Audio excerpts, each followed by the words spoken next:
오늘은 욥기 1장 1절에서 12절까지 말씀입니다.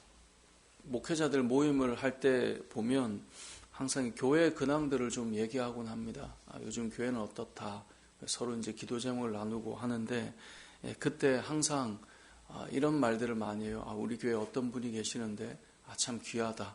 이분 때문에 참 교회가 힘을 얻는다. 이런 말들을 종종 하죠. 그래서 저도 노회나 아니면 시찰회나 또 아니면 제가 친한 동기 목사님들이나 이렇게 모여서 나눔을 하다 보면 교회에서 참 귀하게 섬기는 분들에 대해서 이제 목회자의 시각에는 아무래도 또 교회를 잘 섬기고 세우는 분들이 교회에 좀 귀하지 않겠습니까? 그런 나눔들을 들으면서 어떤 분일까? 참 어떻게 그렇게 신앙생활을 잘 할까? 이런 생각을 할 때도 있고 실제로 이 땅에 많은 교회들이 있는데 그 교회들이 세워지기까지 참 귀한 헌신된 사람들 때문에 교회들이 잘 서게 되죠. 그러면 목회자들이나 또 같은 신앙생활을 하는 성도들도 저분 참 귀하다. 그런 말들을 하고 제가 예전에 선배 목사님들은 저분은 참 버릴 게 없어. 그러니까 저분은 참 모든 것들이 다 참 귀하게 쓰임받아. 이런 말들도 많이 하곤 했던 것 같습니다. 오늘 본문에 보면 하나님께서도 이 땅을 살아가는 인생들을 볼 때 참 보기에 이쁘고 좋은 사람이 있는 것 같습니다.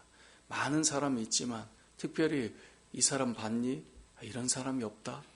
이렇게 칭찬하는 사람이 있는 거죠. 오늘 본문에 나오는 8절이 바로 하나님께서 그렇게 표현하시는 내용입니다. 8절에 보니까 여호와께서 사탄에게 이르시되 너가 내 종 욥을 주의하여 보았느냐? 너 욥이라는 인물 한번 봐봤니?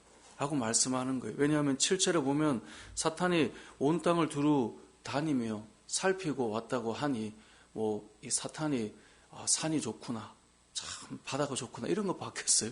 그거 아니겠죠. 영혼들을 보고 오지 않았겠어요. 사람들을. 그렇게 보고 왔을 때 하나님께서 하시는 말씀이 뭡니까? 너가 욥을 봤느냐?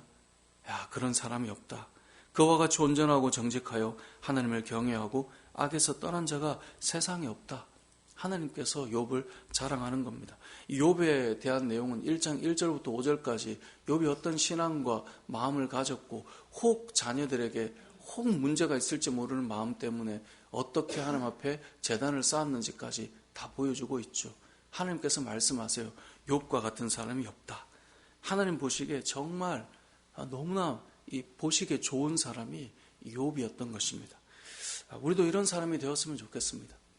이제 새롭게 2월 한 달을 시작하며 우리가 기도하기 위해 또 하나님 앞에 이렇게 함께 모였는데 하나님이 보실 때 이런 사람이 없다 라고 긍정적으로 말하고 하나님 보시기에 좋은 사람이 된다는 것 얼마나 가치 있고 복 있는 사람이겠어요. 세상에서 사람이 저런 사람이 없어 칭찬을 해도 귀한데 하나님 인정하는 거죠. 이런 사람이 없어.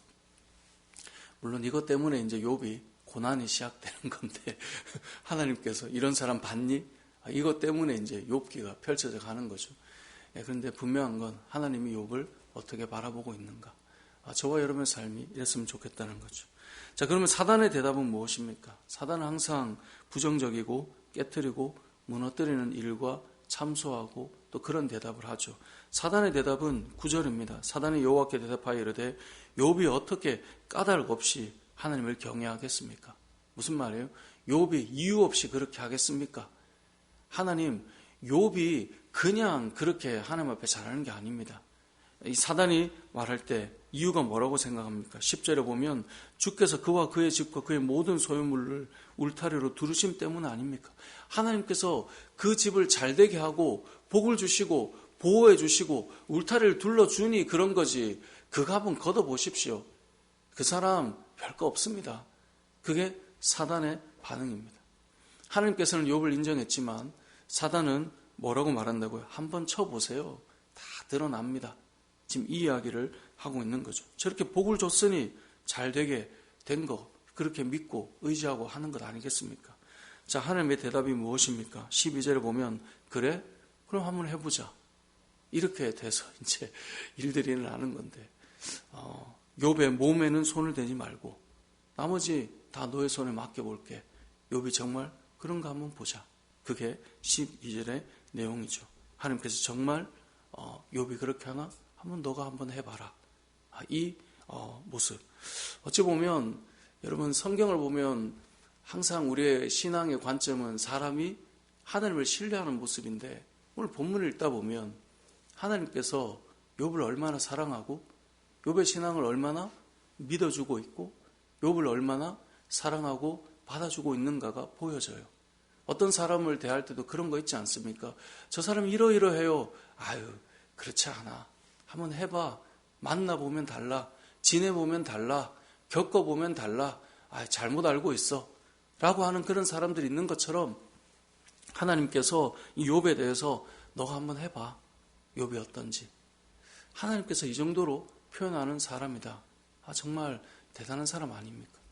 신앙생활을 하면서 이 욥과 같은 인물이 된다면 참 귀하고 가치 있는 인생을 사는 것이다 라는 생각을 해보게 됩니다. 오늘 본문에 나오는 8절을 꼭 여러분 기억했으면 좋겠습니다. 욥을 받느냐 그 표현. 어찌 보면 교회 안에 그 집사를 받느냐, 박 집사를 받느냐, 이원사를 받느냐, 이런 사람이 있는 줄 아느냐, 이렇게 지금 표현하고 있는 거예요.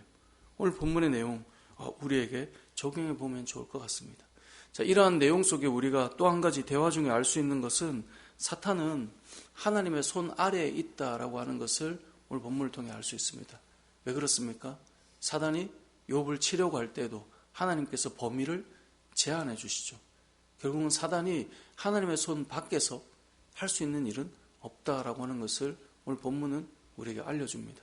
우리를 때로는 시험하고 우리를 때로는 미혹하더라도 하나님께서 허락하신 범위 아래에서 우리가 시험이나 미혹을 당하죠. 그래서 하나님께서 그 시험의 수위를 조절하는 거죠.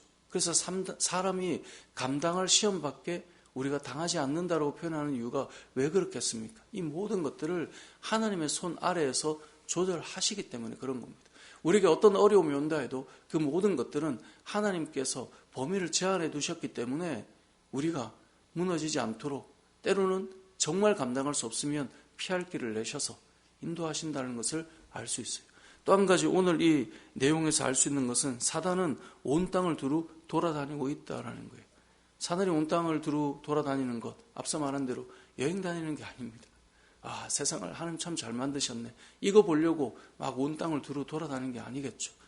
이 베드로전서 5장 8절 말씀을 보면 근신하라 깨어라 너희 대적 마귀가 우는 사자같이 두루 다니며 삼킬 자를 찾는다라고 말씀하고 있어요.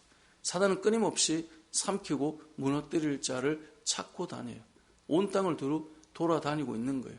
우리는 생각할 때 하나님께서 믿음의 사람을 찾는다 이렇게 알고 있죠. 마찬가지로 사단은 넘어뜨릴 자, 무너뜨릴 자를 늘 찾고 있는 거예요.